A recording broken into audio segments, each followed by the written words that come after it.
I think a lot of times we look at any ethnic minority group or any type of culture as if it's a very static thing. But living here made me realize they're just everyday people like us. If you get close enough, and I mean really being here, you don't have to live here, just having a general conversation about anything with the people here, you realize there's far more similarities that we share than the differences. I feel that in today's world, many social issues are related to gender. But the Mosuo's idea of a big family built on gender complementarity and mutual support, along with their inclusive worldview, has been very inspiring to me.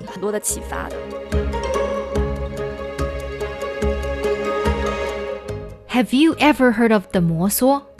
They're often described as the last matrilineal society in China, a community where women take the lead in managing households and property within large multi-generational families. Perhaps the most talked about aspect of Mosuo culture is their unconventional tradition called walking marriage. But there's so much more to the Mosuo than that. Hello and welcome to Footprints. I'm Xingyu. In this episode, we travel some 1,300 miles from Beijing to the beautiful city of Lijiang in Yunnan Province, and from there into the world of Mosuo culture. In a lakeside village called Daluoshui, you'll find a modest yet remarkable museum dedicated to telling the Mosuo story. It was first built by two Mosuo locals in the late 1990s, but for many years it struggled to stay alive, until a young outsider came along to help change its fate. I've lived in Yunnan now for about 5 years. His name is Guan Wei, though most people here simply call him Xiao Wei. The 25-year-old is now the deputy director of the Mosuo Folk Museum, and he's spent the past 5 years breathing new life into it.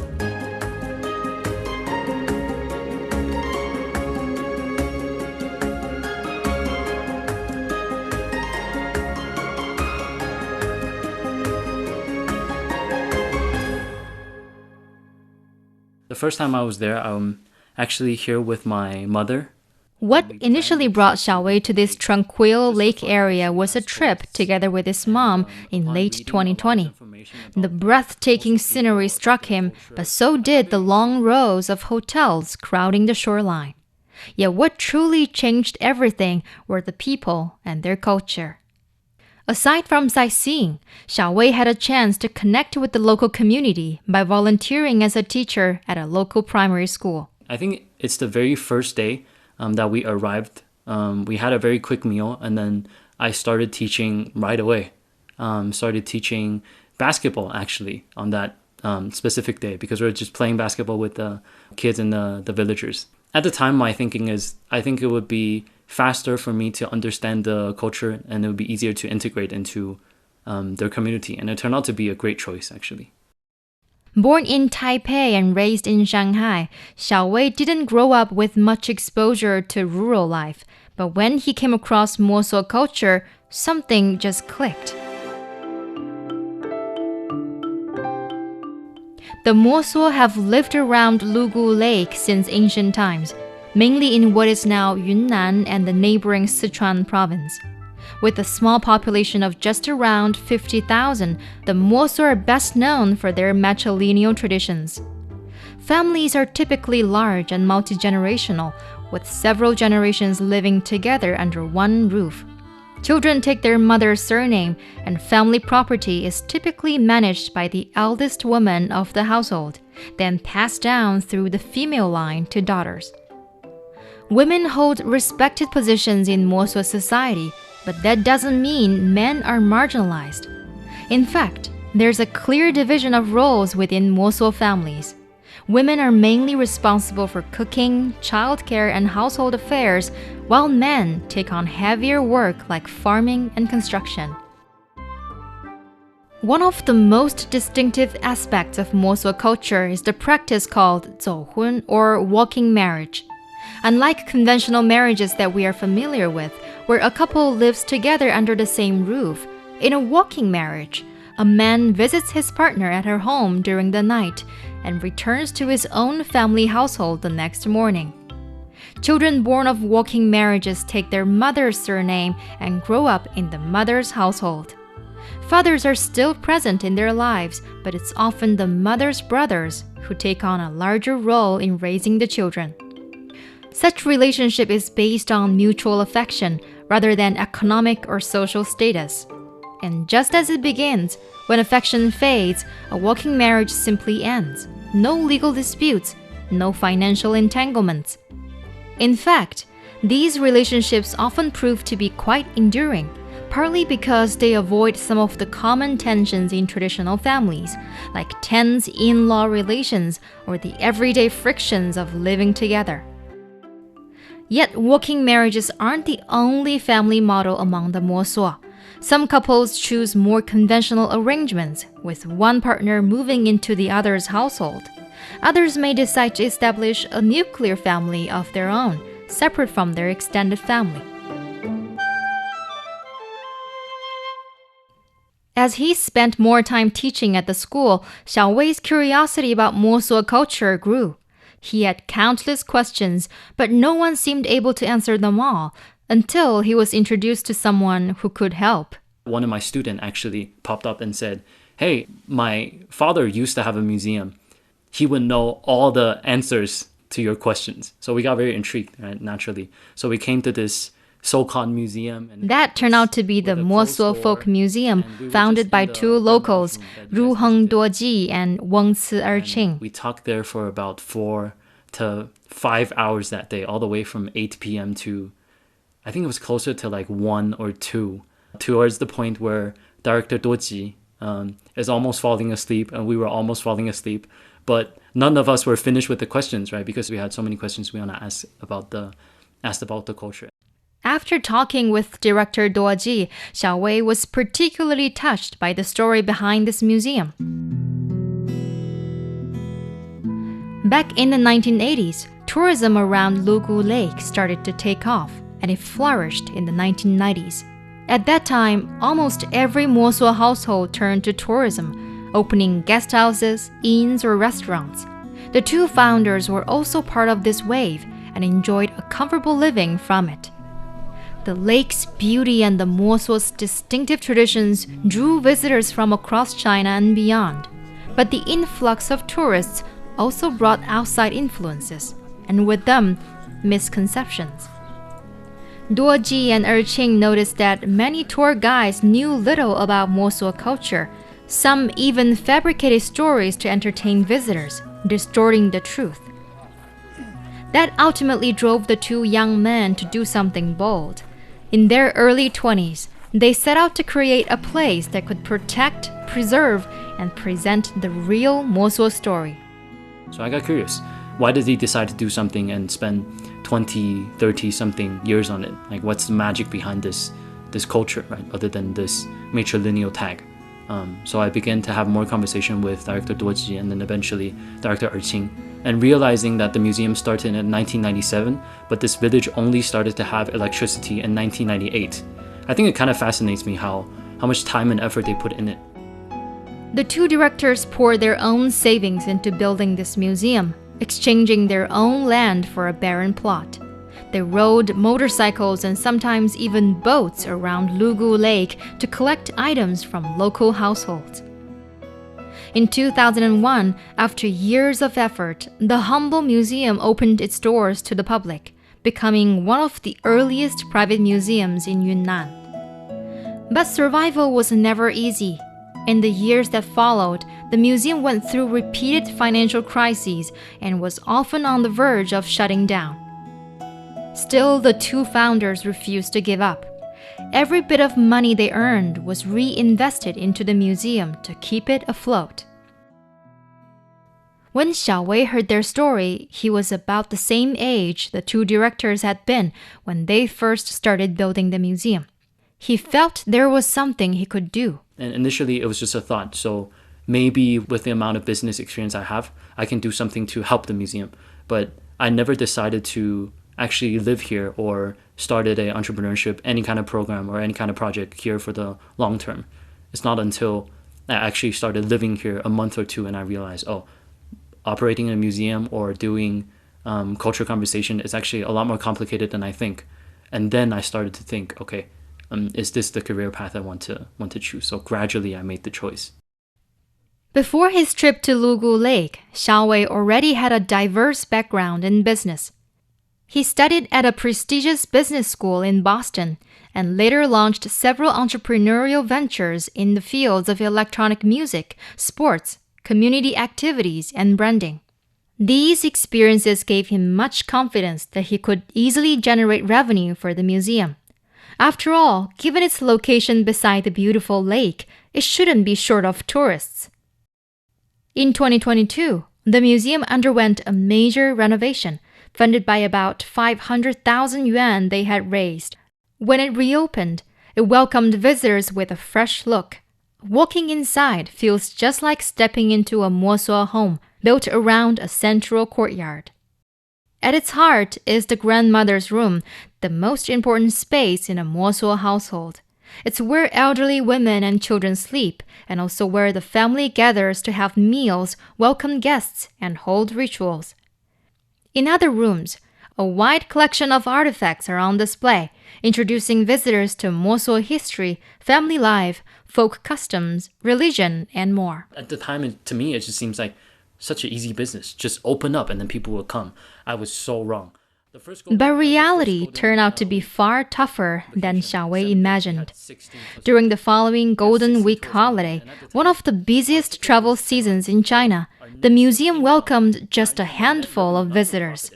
With tickets priced at 10 yuan, about $1, the revenue could barely cover electricity, food, and other basic expenses. At that point, the museum was carrying a debt of 2.2 million yuan. Xiaowei realized something had to change. He carefully reviewed the museum's income and expenses, then adjusted ticket prices and opening hours. Meanwhile, he began experimenting with different ways to boost the museum's reputation, increase exposure, and attract visitors. He brought in a friend to produce a documentary about the museum and Mosuo culture, which has been screened in more than 80 venues across 25 cities in China and has even been featured in academic exchanges at universities abroad. Another initiative was the launch of an immersive tourism program, A Day with the Mosuo, offering visitors an opportunity to engage directly with Mosuo life, visiting their homes, trying traditional food, experiencing customs, and interacting with villagers. Today, it has become one of the museum's signature programs. Then in 2023, they organized a 4-day event, bringing locals and tourists together for communication, exchanges, and exploration of Mosuo culture. We both think it's a good time to start bringing all the resources together for people of the younger generation that's interested in this culture to meet. And so we decided to throw this very big, we imagined it as a party, but it became like a lifestyle sort of festival where one part of it is we had like basically a local farmers market that's related to the culture, related to the food, related to nature here in general. We had people from many different ethnic minority just bringing whatever that is their specialty, whatever that is their skill, and then they have different booth set up and people would just experience and chat there, right? There's also coffee, there's also local goods and local artworks. And in the second part, we had a lot of performances. We spent a lot of time trying to dive into their music, their dances, to see how we can incorporate that into modern opera, any kind of jam session or any kind of artistic expressions, right? And then the other part that was really important is because the community is tagged with such a strong name of the matrilineal family, people barely know about what happened to them for the last 20 years. And we just want to create a new image and in a way create more exposure for what the Mosuo people is like right now, how they're living, and looking at them as real life people. We also had the third part of the festival is we have then academic, it's basically an academic talk that we will have scholars that's 70 something years old, 75, which has a very high status in the Mosuo community, and then talking with someone that's 20 something. We also have international scholars talking with different Chinese scholars about why anthropology is still important today, why is caring about ethnic minorities and also caring about the land, caring about nature, still an important topic today. So we gave many important talks and we filmed a lot of it. Xiao Wei says this event convinced him that he was qualified to serve as the museum's deputy director, especially since he had invested half of his personal savings into it. Despite the financial loss, the impact was profound. Looking back, he feels relieved that what they created attracted a number of 20-somethings who were not only interested in the culture but also inspired by his work, ultimately deciding to join the team. One of them is Xiao Man, originally from Inner Mongolia in northern China. After studying in Canada for several years, she returned and worked at an internet company in Hangzhou. After working for a year, I decided to become a digital nomad and started living in Yunnan. I had originally planned to travel around the world, but I ended up staying here because Yunnan is such a fascinating place with rich and diverse cultures. Then I learned that Xiao Wei had organized an art and lifestyle festival at the museum in 2023, where I was introduced to Mosuo culture. I found the museum very warm and welcoming, and I was especially drawn to the matriarchal aspects of Mosuo culture. So in early 2024, I moved from Dali to Lugu Lake and now live at the museum, helping out with all kinds of tasks. Since then, Xiao Man has been deeply involved in the daily operations of the museum. She primarily manages its social media presence, creating modern, internet-savvy content to address widespread misconceptions about Mosuo culture, especially around the matrilineal family structure and the practice of walking marriage. She also brought fresh ideas into the museum space. Based on the Mosuo's pictographic tradition, she created an interactive area where visitors can explore the symbols through photo displays, rubbings, and other hands-on activities. She was also involved in developing a range of cultural products to capture young people's hearts. Their latest creation is a board game centered on Mosuo family life. In addition, they have been collaborating with local women who are skilled in traditional weaving. Handmade items such as scarves, bags, and shawls are sold through the museum, generating new income for local families. For the 26-year-old, working at the museum can be physically demanding, but Xiao Man genuinely enjoys being part of a creative, like-minded team. We often work from morning till night, 7 days a week, because there's always something we want to do for the museum. When inspiration comes, it's exciting and we're eager to dive in. During the day, Xiao Wei and I usually focus on our own tasks. Then at night, we'll discuss ideas together, often until midnight. That way, things move quickly. Sometimes we can pull off a major project or even launch a new exhibition in just a week or two. So if you look only at the hours, it's definitely exhausting. But because every project is something we truly love and we know it brings fresh energy to the culture, the hard work doesn't feel like a burden. More often, we're just immersed in the joy of the process. To date, the museum has managed to pay off over half of its debt, and its team of guardians has grown from just 3 people to 11.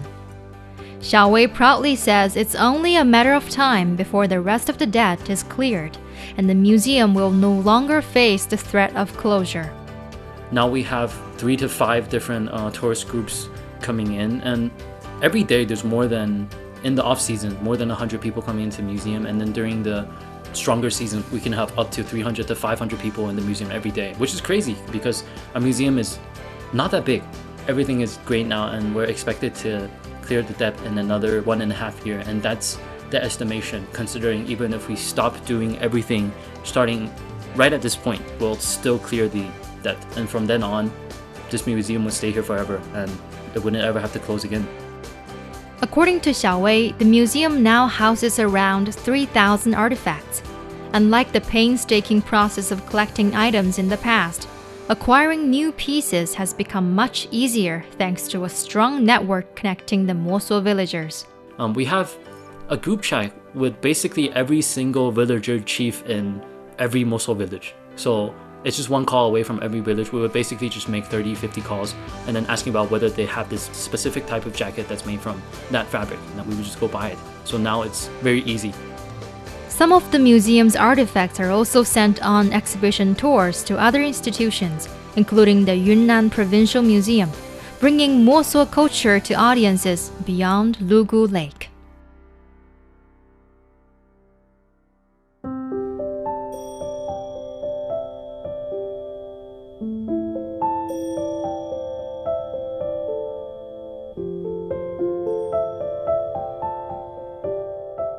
Rituals hold a central place in Mosuo culture.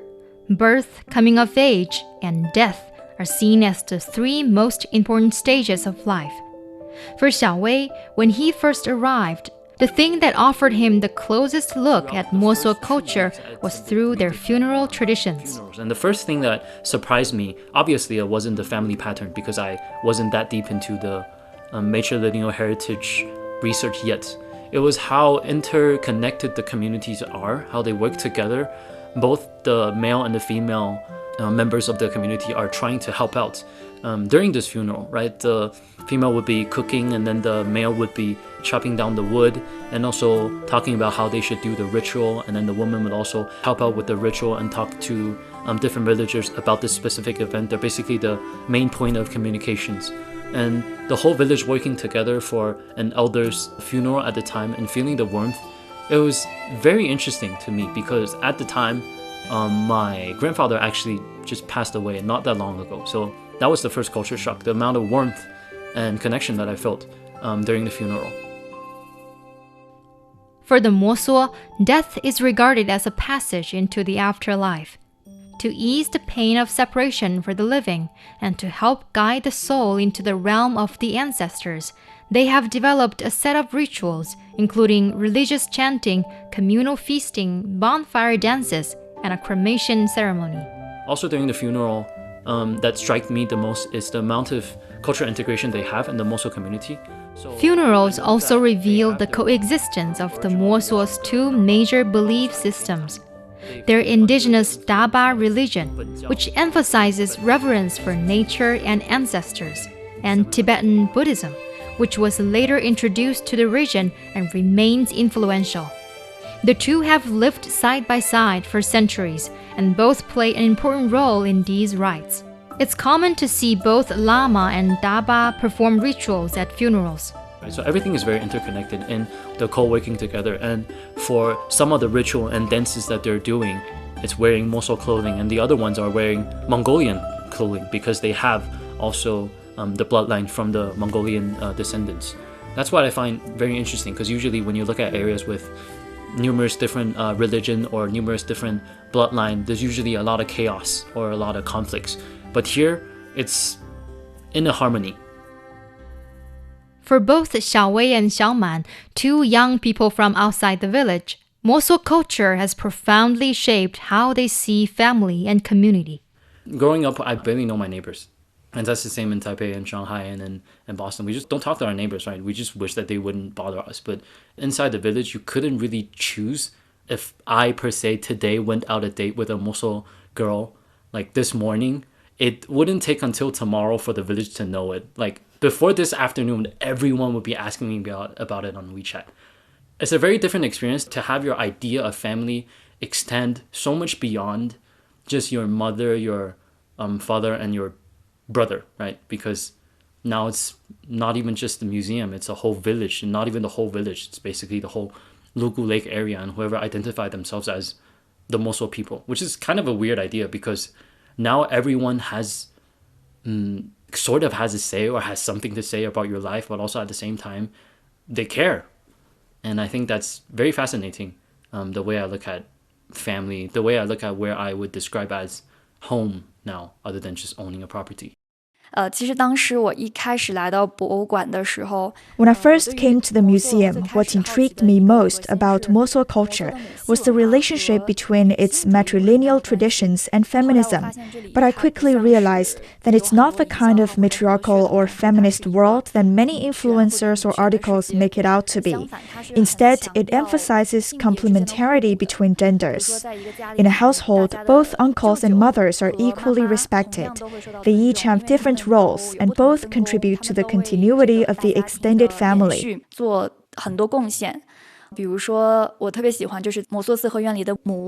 I especially love the grandmother's room in a traditional Mosuo courtyard. Inside, there are two pillars, one called the female pillar and the other the male pillar.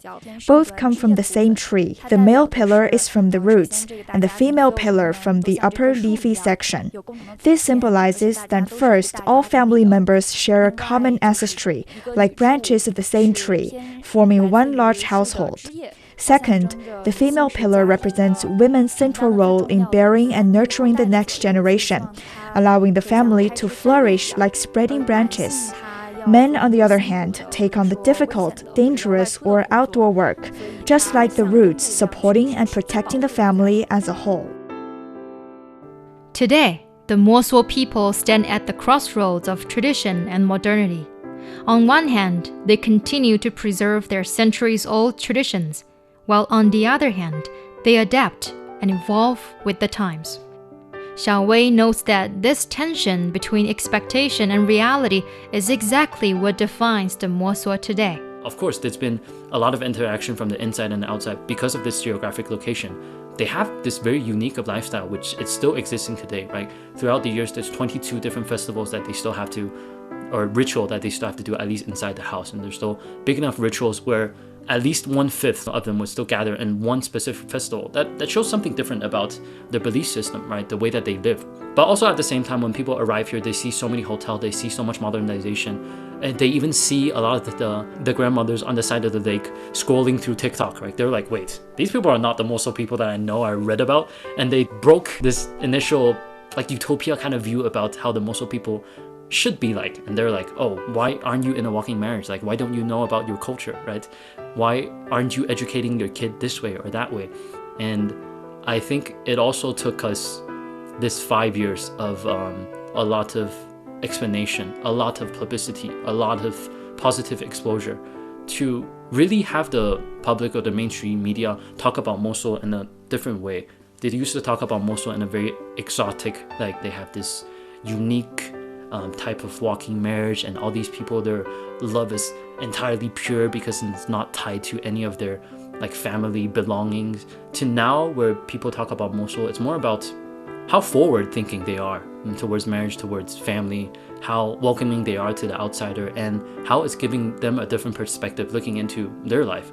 In a sense, yes, it's more plain, it's not as exciting, but at least in a sense it's more complete. 我是来自这边泸沽湖永宁镇的一个摩梭人。 Luru Ciding, a young Mosuo from the local Yunnan township, has been working as a guide at the museum for several months. He says, growing up, he experienced both large extended family life and smaller nuclear family life. 我的大家庭里面呢，是我的爷爷奶奶，他是有17个子女的。 In my extended family, my grandparents have 17 children, 4 sons and 13 daughters. But my parents chose to branch out and form a nuclear family. My parents, my younger sister, and I live in a house built on a plot of land provided by my extended family. It's just a short walk from the main family home, so I've grown up experiencing both lifestyles, the closeness of a big extended family and the independence of a smaller household. And I value both. To give their children better care and educational opportunities, Ciding's parents moved out of the extended family. Ciding graduated from a local college in Lijiang city, and after 5 years in the city, he returned to his hometown, wanting to give back to the community. 如果说我遇到了一个外族的女孩， When it comes to marriage, he says today's Mosuo youth are not limited to the traditional walking marriage. He believes the decision should be made together with his partner, though he personally prefers living with his wife.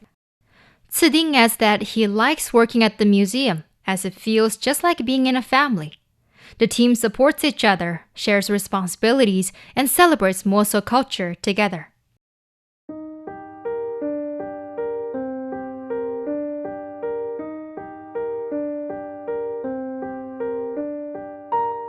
What began as a small, struggling museum has grown into a bridge, connecting the Mosuo people to the wider world, and inspiring both locals and visitors to see traditions as something living, evolving, and profoundly human. One day, the young guardians may leave the museum, but their legacy will live on. The deputy director hopes that visitors can feel the same warmth that he felt when he first arrived. If you get close enough, you realize there's far more similarities that we share than the differences. And you realize that, yes, learning about their family structure does bring you a lot of different insights to look into our modern day society. As much as they have their benefits from their families, they also have their daily struggles. So I wish people coming here can not think of the Mosuo region as a utopia, but either as a very interesting trip, as a very interesting journey, and you can look forward to the people that you connect with here, and you'll feel the same kind of warmth that I felt at the very beginning and also that I feel now.